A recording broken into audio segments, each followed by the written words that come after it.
सब लोग ध्यान पूर्वक 7 वचन को सुने। जिनकी शादी हो गई है भैया, जो लोग 7 वचन भूल गए हैं वो लोग आज याद कर लें, अपना ताजा कर लें। हाँ, भूल गए हैं ना। यदि आप 7 वचन अपने दाम्पत्य जीवन में उतार लिए तो आपके पति और पत्नी में कभी खटपट नहीं होगी। ये 7 वचन खटपट को समाप्त करने का सूत्र है। अंकित भैया, कन्या के 7 वचन हैं और ऋचा बिटिया कह रही हैं, अरे बर को पाने से पहले कन्या के हैं ये 7 वचन। अरे बर को पाने से पहले कन्या के हैं ये 7 वचन। और 7 शक्ति प्रतिज्ञा है, दिल से करना होगा पालन। अंकित भैया, कन्या के जो 7 वचन है, ये दाम्पत्य जीवन को सुखमय बनाने के लिए, सुलभ बनाने के लिए बताया जाता है, सुनाया जाता है। जब तक आपके बाएं भाग में नहीं जाएंगी तब तक सिंदूर दान होने वाला नहीं है, और जब तक सिंदूर दान नहीं होगा तब तक अभी आपकी पूर्णतया धर्मपत्नी नहीं है। अब आइए हम आपको 7 वचन सुना रहे हैं। ऋचा बिटिया कह रही हैं, होने वाले मेरे पतिदेव, मेरे कुछ वचन हैं, यदि आप स्वीकार कर लिए तो मैं आपको आज से अपना पति स्वीकार करूंगी। ठीक, पहले वचन में कह रही हैं, तीर्थ व्रतोद्यापन यज्ञ दानम मया सह त्वं यदि कांत कुरया बामांग माया मिता दातो दीयम जगादवाक्यम प्रथमम कुमारी। अंकित भैया, पहले वचन में कह रही हैं, अरे करो तीर्थ यात्रा मेरे संग रहे कर। सुन रहे हैं ना? अरे करो तीर्थ यात्रा मेरे संग रहे कर, अकरो यज्ञ व्रत दान साथी समझ कर। अगर बात मानो प्रथम ए हमारी, तो बामांगनी मैं बनूंगी तुम्हारी, तो अर्धांगिनी मैं बनूंगी तुम्हारी। पहले वचन में कह रही हैं, मेरे होने वाले स्वामी, आज के बाद हम कोई भी पूजा पाठ करना चाहूं, यज्ञ अनुष्ठान करना चाहूं, तो आप उसमें कभी बाधक नहीं बनेंगे, और मेरे साथ ग्रंथ बंधन करके उस पूजा पाठ में आपको शामिल होना है। आप कभी बाधक नहीं बनेंगे। यदि आप कोई पूजा पाठ करते हैं तो हमें साथ लेकर के आप करेंगे। इनका कहना है। पहला वचन स्वीकार है भैया अंकित भैया? हाँ, तो एक बार जोरदार ताली बजा दी भैया अंकित भैया के लिए। तो आइए दूसरे वचन में प्रवेश करते हैं। हव्य प्रदान रमोरान पेत्रेर अकव्य प्रदान यदि पूजये था बामांग माया मिता दातो दीयम जगाद कन्या वचनम द्वितीयम। दूसरे वचन में कह रही हैं, अरे करो देव अर्चन सुरगण मनावो, करो देव अर्चन सुरगण मनावो, अकरो साध पितरों की श्रद्धा बढ़ावो। अगर बात मानो द्वितीया हमारी, तो अर्धांगिनी मैं बनूंगी तुम्हारी, तो बामांगनी मैं बनूंगी तुम्हारी। देखिए, जिनकी शादी होगी वो लोग भी ध्यान से सुने। जिनके दिमाग से बात डिलीट हो गई है वो लोग भी फॉलो करें। सुने, यदि आप लोग ये 7 वचन अपने जीवन में उतार लिए तो कभी पति और पत्नी में कभी खटपट नहीं होगी। इसलिए आप लोग भी ध्यान से सुनिए। ऋचा बिटिया कह रही हैं, आज से देवताओं का अर्चन, बंदन, हवन आदि कर्मों को करते रहना और हमेशा अपने पूर्वजों को, पितरों को याद करना, समय समय पर श्राद्ध आदि कर्मों को करते रहना है और अपने पूर्वजों को याद करके ही कोई कार्य करना है, क्योंकि जब पूर्वज प्रसन्न रहेंगे तो आशीर्वाद प्रदान करेंगे और हमारे वंश की वृद्धि होगी। आज के युग में क्या है, पिता खत्म हो जाता है, बेटा शहर में रहता आता है और दाह संस्कार किसी तरह करके अब पंडित जी से बोलता है कि भैया कोई छोटा उपाय बताइए, बस 2-3 दिन का हम क्रिया करके बस हमें भाग जाना है। हाँ, इसीलिए पितृदोष हो जा रहा है सबके यहाँ। आप समझ लीजिए कि पितृकर्म जो है वो सबको विधि विधान से करना चाहिए, इनका कहना है। एक बात कह रही हैं, जैसे आप अपने माता पिता को मानते हैं इसी तरह मेरे माता पिता को भी आपको मानना होगा। भैया स्वीकार है दूसरा वचन। जो तीसरे वचन में प्रवेश करते हैं, कुटुंब रक्षा भरणम यदि तुम कुर्या पशूनां परिपालनं चा वामांग माया मितदात्वदीयं जगाद कन्या वचनम तृतीयम। तीसरे वचन में कह रही हैं, निज परिवार रक्षा विवर्धन करो तुम परिश्रम धनार्जन करो तुम।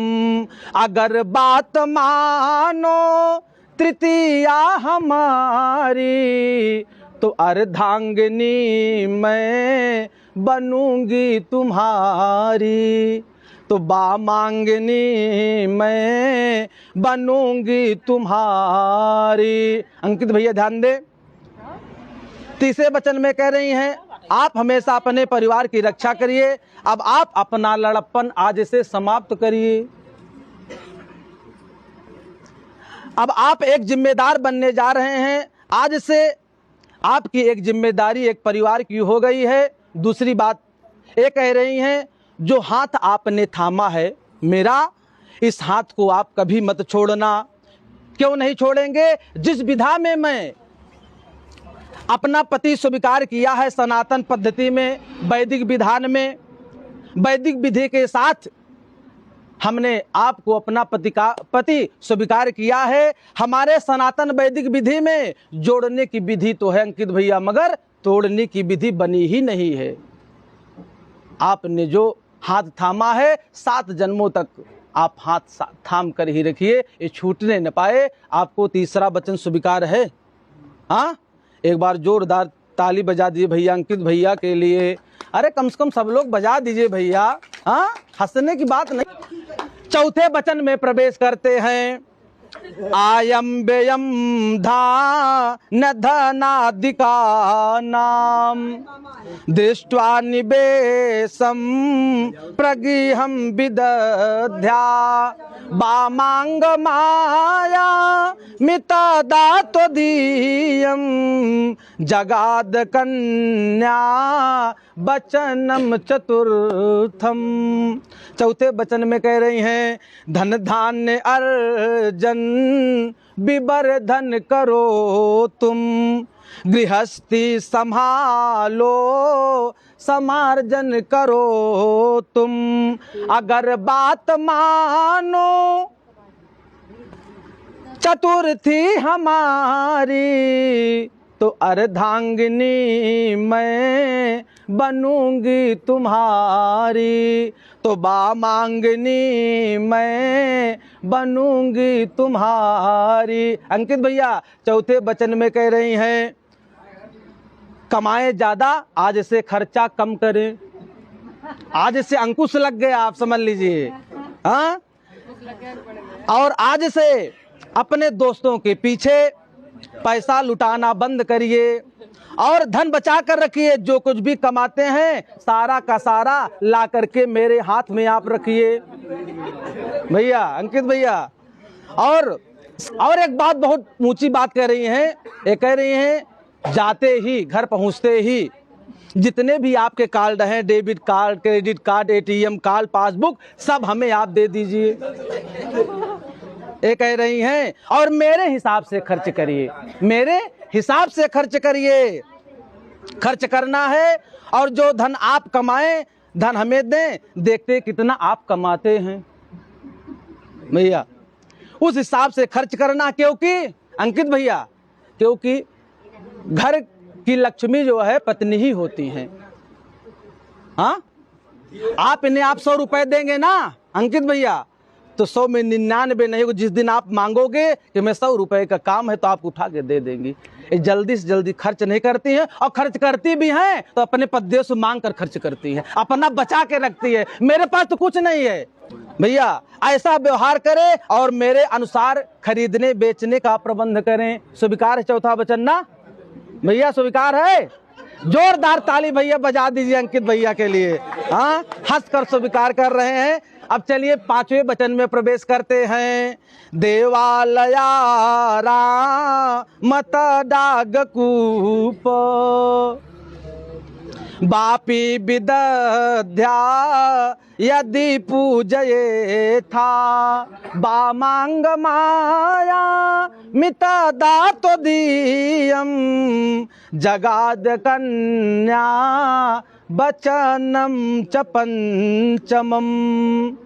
देवालय बनावो या कूपो बनावो, श्रद्धा सहित पुरुषार्थ कमावो। अगर बात मानो 5वीं हमारी, तो अर्धांगिनी मैं बनूंगी तुम्हारी, तो बामांगनी मैं बनूंगी तुम्हारी। या अंकित भैया, ऋचा बिटिया कह रहे हैं, आप यदि देवालय, बाग, बावली, कूप आदि बनवाइए, उनके पूजा पाठ में हमें आप साथ रखिए। कोई भी पूजा पाठ आप करते हैं, प्रतिष्ठा आदि करते हैं, तो सारे कर्मों को हमें लेकर के आप करें। एक बात विशेष कह रही हैं, आज से जुआ और जुए जैसे वस्तुओं से आपको दूरी बनाकर रखना है। इस 7 वचन में मतलब जीवन जीने का सूत्र बताया जाता है भैया। और शराब और शराबी मित्रों से दूर रहना है, बहुत जरूरी है कलयुग के लिए भैया। हाँ, दूरी बनाकर रखना है। क्योंकि क्यों कह रही हैं कि जिस स्थान पर जुआ भैया खेला जाता है, उस स्थान पर कलयुग का वास होता है। और जिस स्थान पर लोग मदिरा पीते हैं, मदिरा पीने के स्थान पर और मदिरा पीने वाले के घर में कलयुग का वास रहता है। इसीलिए कह रही हैं, इन दोनों चीज से आप आज से दूरी बनाकर रखेंगे।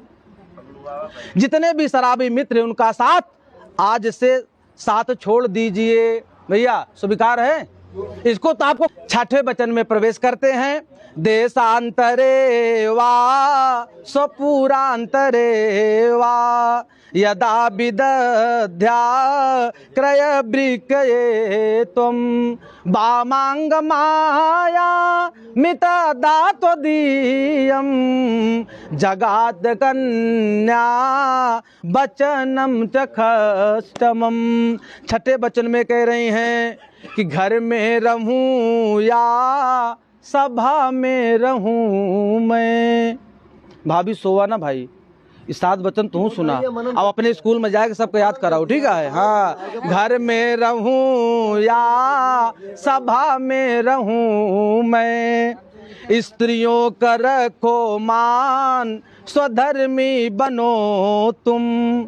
अंकित भैया, अगर बात मानो 6वीं हमारी, तो बामांगनी मैं बनूंगी तुम्हारी, तो अर्धांगिनी मैं बनूंगी तुम्हारी। 6ठे वचन में कह रही हैं, आज से अपने घर में बराबर का अधिकार हमें आप प्रदान करें, देना पड़ेगा। और भी निर्णय करें, कोई भी गाड़ी खरीदे, प्लाट खरीदे, मकान खरीदे, तो मेरे सलाह से आप खरीदने बेचने का प्रबंध करें।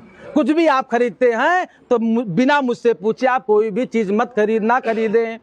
इनका कहना है अगर सलाह लेके खरीदो कभी आपस में मनमुटाव नहीं होगा। अगर चोरी से मान लीजिए आपने कुछ लिखा लिए, खरीद लिए ना, तो कहेंगे आप हमसे छुपा करके आपने काम किया है, दिन भर जरूरें नहीं बोलेंगी। हाँ, इनका कहना है कोई भी आप वस्तु खरीदें, मेरे सलाह से आप खरीदने बेचने का प्रबंध करें और बराबर का हक प्रदान करिए। जो भी कार्य करें मेरी सलाह से भैया करें। और हमेशा आप सलाह लेंगे ना, पत्नी है तो सलाह तो लेना ही पड़ेगा। हर व्यक्ति लेता, हम लोग भी लेते हैं पत्नी से सलाह। हाँ, तो आपको भी लेना पड़ेगा। आज जब व्यक्ति विपत्ति में पड़ता है तो पत्नी से ही सलाह, तो मैं क्या करूं क्या ना करूं, तो रास्ता पत्नी ही बताती है। मेरे प्यारे, इसको ऐसे करिए, इसको ऐसे करिए, काम सिद्ध हो जाएगा। छठा वचन स्वीकार है ना। हाँ, जोरदार भैया ताली बजा दिए एक बार अंकित भैया के लिए। आइए 7वें वचन में प्रवेश करते हैं। अंतिम वचन है भैया, ध्यान से सुनिए। हाँ, 7वां वचन जो है बहुत ही महत्वपूर्ण है अंकित भैया। 7वां वचन बहुत ही महत्वपूर्ण है। हाँ हाँ, अंतिम। हाँ, कह रही है न सेवनिया यदि पार किया तो या भवोद्भागिनी कामनीति बामांग माया मिता दातोदीयम जगाद कन्या वचनम च सप्तमम। कह रही हैं पर नारियों से ना अखियां मिलाना। अंतिम वचन है अंकित भैया। ऋचा बिटिया कह रही हैं आज से पर नारियों से ना अखियां मिलाना। और क्या कह रही है, मेरे भाव से ही सदा सुख मनाना। अगर बात मानो आखिरी हमारी तो बामांगनी मैं बनूंगी तुम्हारी। अंकित भैया तो कह रही हैं अर्धांगिनी मैं बनूंगी तुम्हारी। 7वें वचन में, 7वां वचन बहुत ही कठिन है और भैया कलयुग के लिए रामबाण है, जान लीजिए आप। 7वें वचन में कह रही हैं आपकी कोई प्रेमिका तो नहीं है। हाँ, इनका कहना है कि आपकी कोई प्रेमिका तो नहीं है। बिटिया रानी कह रही है इसी समय उनका मोबाइल नंबर और उनका फोटो अपने मोबाइल से और अपने दिमाग से डिलीट कर दीजिए। और आज से आपके सामने चाहे इंद्र की परी ही क्यों ना उतर आए, आप आंख उठाकर उसकी तरफ नहीं देखेंगे। और संसार में आज से भैया, संसार में आज से 16 साल से लेकर के 35 साल की जितनी भी महिलाएं हैं, जो बड़ी हैं, कोई बुआ है, कोई माँ है, हाँ, उनको माँ के समान आपको देखना है, मुझे छोड़ करके। और सभी आपकी बहनें हैं जो बड़ी हैं, कोई बुआ है, कोई भाभी है, कोई माँ है, सबको माँ के समान आपको देखना है और बुरी नजर से नहीं देखेंगे। और किसी के साथ आज से हास परिहास नहीं करेंगे और किसी के ऊपर आप आज से बुरी नजर तो नहीं डालेंगे। हाँ, 7वां वचन स्वीकार है। एक बार सब लोग जोरदार ताली बजा दीजिए अंकित भैया के लिए। प्रेम से बोलो वृंदावन बिहारी लाल की, शंकर भगवान की। चलिए, बहुत ही हर्षपूर्वक आपने 7 वचन स्वीकार किया। अपने जीवन में भैया उतारोगे, मैं तो मिलता ही रहूंगा। आप दोनों का जीवन सुखमय और मंगलकारी रहेगा। ये मेरा शुभ आशीर्वाद है आप दोनों के लिए।